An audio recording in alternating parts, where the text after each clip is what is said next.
Alright guys, back in the garage today, and I thought I might give you a little quick video about this new little Echo CS2511T. People are saying that it's one of the smallest, lightest chainsaws on the market today, and if it's not, it's got to be really close to it. I mean, it's such a small toy. Every time I pick it up, I just want to whip it around like it's a lightsaber, and I'm at some kind of Star Wars convention. You know, as a kid, it's such a fun little toy to use. I find myself using this thing way more than what I should, cutting much larger stuff than what it's intended for. And it's just because it's so comfortable to use and such a lightweight saw. Really fun. The reason I bought this saw is I primarily use this to cut new trail and clear existing single track trail for motorcycle stuff on some private property. And I do occasionally do a tree job for, a friend or family member, co-worker, but I'm not a professional arborist. I'm not a logger or anything. This is just for personal use. And I've owned a couple of 200T steels, and if you guys know about the 200Ts, you know that they're kind of the king of the treetops. One of the best, most powerful little saws out there. And I used those saws for a couple years, and I had one that was stock and one that was ported, and I love their power, I love their quality, their reliability, but I found myself wanting something just a little bit lighter. And so I started to do some research and started to look at the new Steel MS-150T. And I pondered on that saw for quite a while, and I thought, man, it would be nice to have something so small and so powerful as that thing is. But I just couldn't get past the $500 price tag of that saw. And I thought, I could sell one of my 200Ts, but that's still not going to give me enough money to buy a brand new little saw. So I was mentioning it to a buddy of mine. He said, hey, you need to check out this new Echo everybody's talking about. So I got online, got on Arbor's site, watched some YouTube videos, and decided to pull the trigger on this little thing. And now that I've got it running right, I'm really happy that I bought it. I've actually since sold both my 200Ts. I do have a 200 rear handle that I'm planning to keep because I like the rear handle version of that saw if you're getting in some bigger stuff back in the woods, and I don't want to carry my MS-250 or my 261. Overall, first impression of this saw is it's a good quality saw. It's considered a pro grade saw, and I've tried to find it locally. And I could not find it in my local dealership, so I had to buy it off the internet. I think I actually got it off Home Depot's website for $359 or $369, something around there.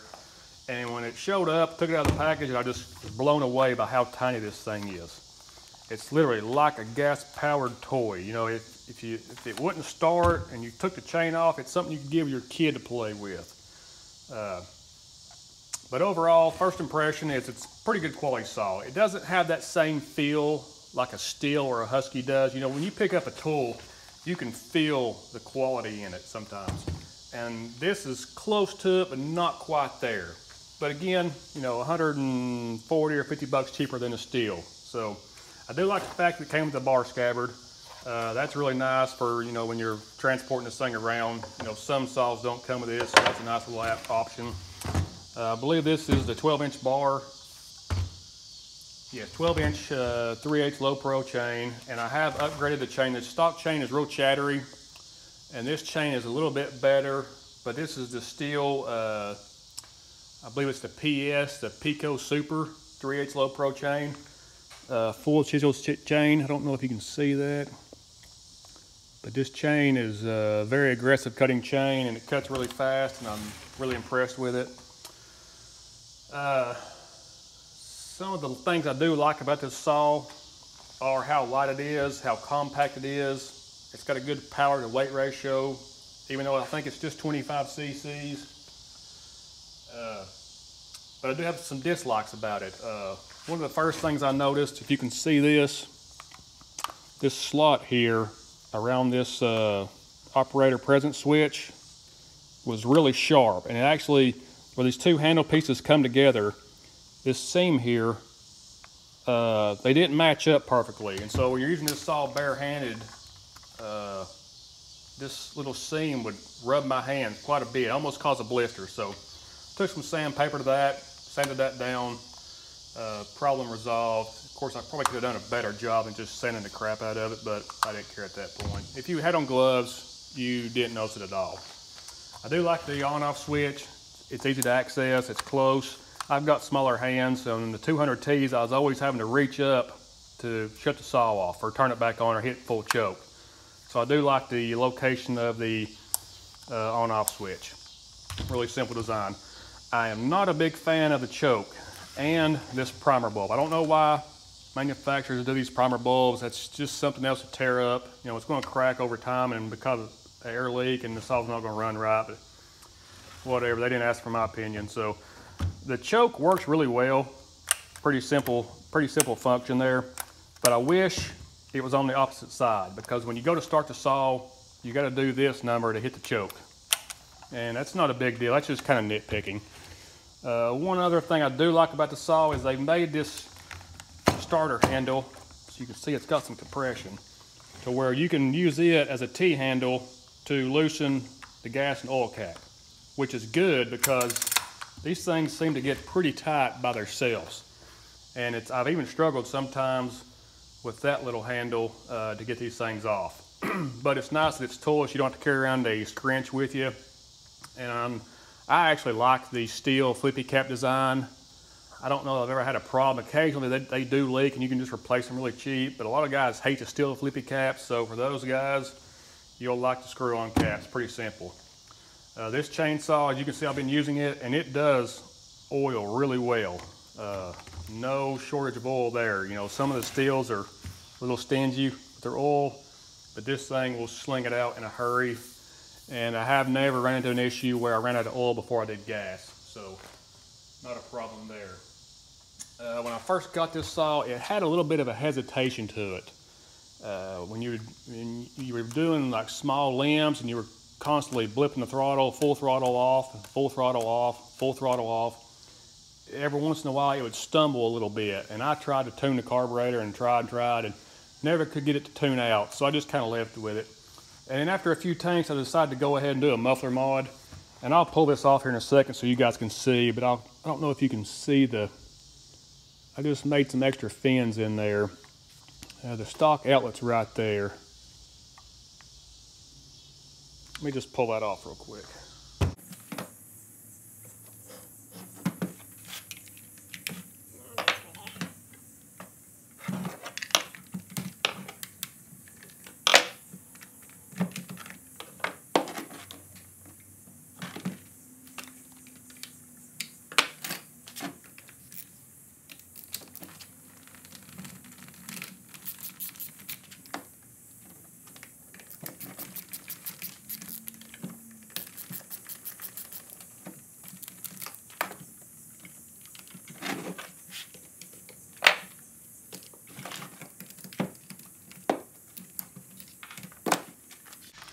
All right, guys, so here you can see what I've done. Here's the stock outlet, and I just went underneath it and cut a few slots with the Dremel tool, a little cut-off wheel, and took some pliers and just kind of pried those up. And let me pull this muffler off, and I'll show you how I came in from the back side to get that hole straight through, because this exhaust system has what they call a cat back, or a cat system, or I don't know if it's technically a catalytic converter, but the exhaust has to come all the way over here, go through a honeycomb filter, and then come out this. So when you go straight through right here, you bypass that. So let me pull that off. One other thing while I've got this off I do like is they made an attempt to make this a captive bar nut, and that is a really nice feature when you're messing with this out in the woods. You don't have to worry about losing that. It's not quite as good as the steel design, but it's better than nothing. So big plus there. And a lot of this saw comes apart with a T27. So if any of you guys worked on steels and you got these, you know, 27 Torx laying around, you can take the majority of this saw apart, except for this muffler cover. I think it was a 25.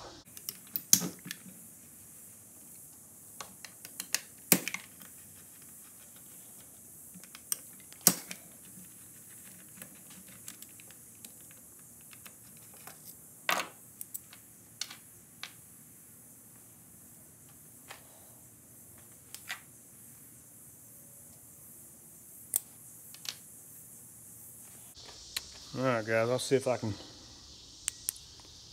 get you in here to see this. But you see that little round hole? Basically, all I did was take a Dremel tool, a grinder. It is not easy to see. And I went through at an angle. And I made sure I was going to come out somewhere over here, and took it like a burr and just ground it out. And then you can even pry this up a little bit if you have to, and stick a Dremel tool in that direction and get a little bit more out. And that's probably I'm going to say it's a 3/8 hole maybe. And I don't think I modified this stock opening in, I just left it alone.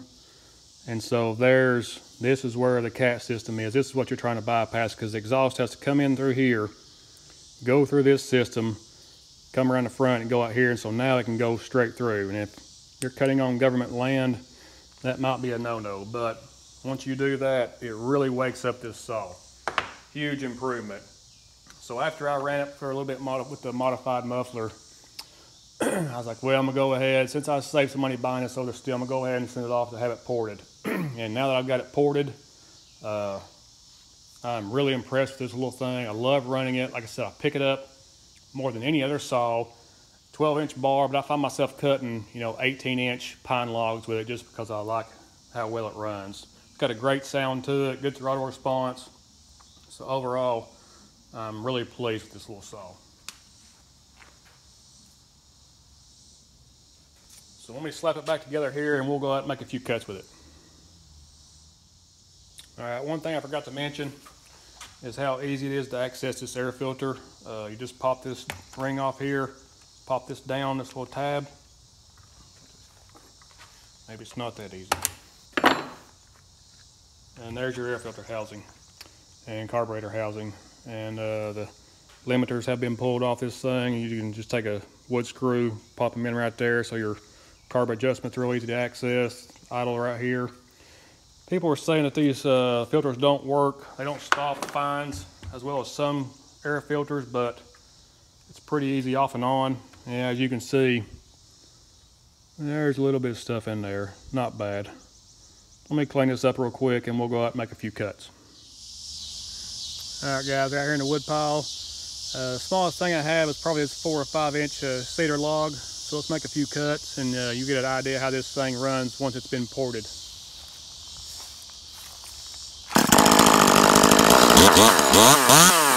Yeah.